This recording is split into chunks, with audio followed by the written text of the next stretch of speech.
Hearing God's Call, an audio introduction to the Catholic faith. This is the 24th of a 30-session program produced by the Catholic Inquiry Centre, an agency of the Australian Catholic Bishops' Conference. The title of this session is Eucharist. For Catholics, the celebration of the Mass is the centre of their life of faith. Mass is also called Eucharist, a Greek word which means to give thanks. The Eucharist is the heart and soul of the Catholic Church. Without the Eucharist, there would not be a Catholic Church.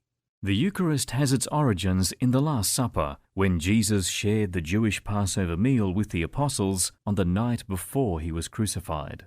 Eucharist and Church. The interior of a Catholic church is often used in television shows and movies as a backdrop for scenes. Sometimes the church is shown as a quiet, dimly lit space where people meet. At other times, the confessional is the centre of the scene. Perhaps one of the reasons that those who make films and television use Catholic churches is the rich range of pictures, statues, candles and stained glass windows that they contain. For all the beautiful things that are inside Catholic churches, the main reason that they exist is to provide a space for Catholics to gather with a priest to celebrate Eucharist. In chapter 24 of the Gospel of Luke, we find the story of two disciples on the road to Emmaus. The disciples are joined in their journey by a stranger and later stop to share a meal. Some Bible experts see this story of the disciples on the road to Emmaus as a description of an early Christian Eucharist. Let us explore this story. After Jesus had risen from the dead, he appeared beside two of the apostles as they walked towards a village called Emmaus. Although the disciples walked with Jesus, something prevented them from recognizing him. On the journey, they spoke about the events that had occurred in Jerusalem. The disciples appeared to be disappointed and confused as they walked with their eyes downcast. Jesus then asked what they were discussing. The disciples were astounded that the stranger did not know what had happened in Jerusalem over the past few days. Then, one of the disciples, whose name was Cleopas, told the stranger about Jesus of Nazareth, who they saw to be a mighty prophet in word and deed before God and all the people. Cleopas continued to explain how the chief priests and leaders handed Jesus over to be condemned to death and that he had been crucified. The disciples then told of confusing reports that they had heard that the body of Jesus was missing and that some of their group had been told by an angel that Jesus was alive. As they continued to walk, Jesus then spoke about the writings in the Old Testament, starting with Moses and going through all the prophets, explaining the passages in the Scriptures and how they referred to him. When they drew near to Emmaus, the disciples asked the knowledgeable stranger to stay with them. As they began to share a meal, Jesus took bread, blessed it, broke it, and handed it to them. At this, the eyes of the disciples were opened, and they recognized him, but he vanished from their sight. Startled by this extraordinary event, the disciples said to each other, "Were not our hearts burning within us while he was talking to us on the road, while he was opening the Scriptures to us?" They set out that instant and returned to Jerusalem. There they found the 11 apostles gathered together with their companions. The apostles were saying that Jesus had risen from the dead and had appeared to Simon. The two disciples then told their story of what had happened on the road to Emmaus and how they had recognized Jesus at the breaking of bread. There are 5 parallels between the Catholic Mass and the Emmaus story. 1. Christ is always with us, although we may not recognize his presence. 2. It is not unusual to come to prayer, perhaps disheartened and confused as to what God might be doing in our life. 3. As Jesus explained the Scriptures, so also in the celebration of the Eucharist, the Scriptures are proclaimed in the readings and explained in the homily or sermon. 4. At Mass, we recognize Jesus as truly present in the bread, blessed, broken, and shared. 5.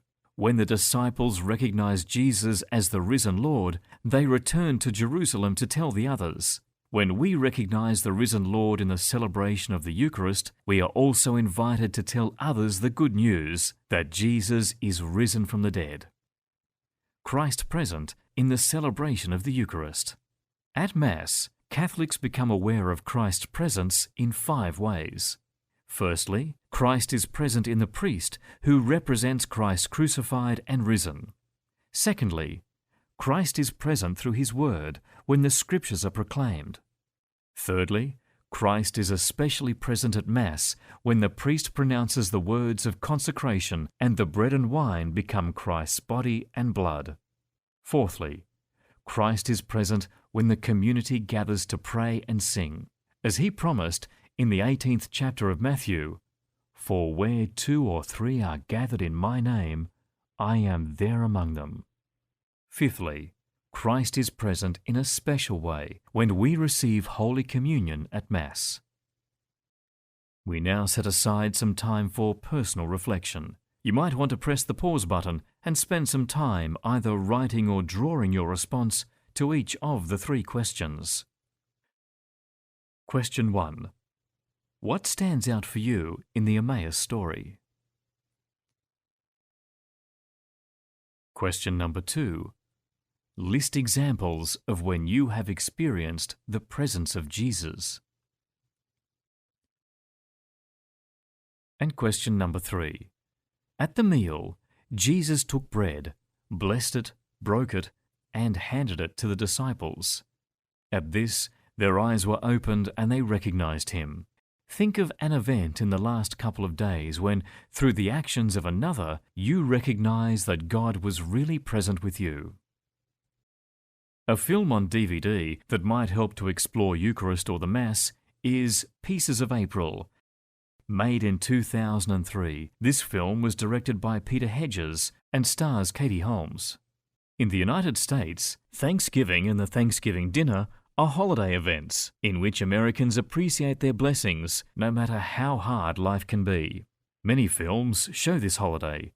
In Pieces of April, a young woman is surviving in New York and decides to prepare a dinner for her parents with whom she has some difficulties. When things go wrong, she is helped by her multi-ethnic neighbors. She is able to find some reconciliation with her parents. In this meal, this breaking of bread for April, she is able to discover the real meaning of life, values, and reconciliation.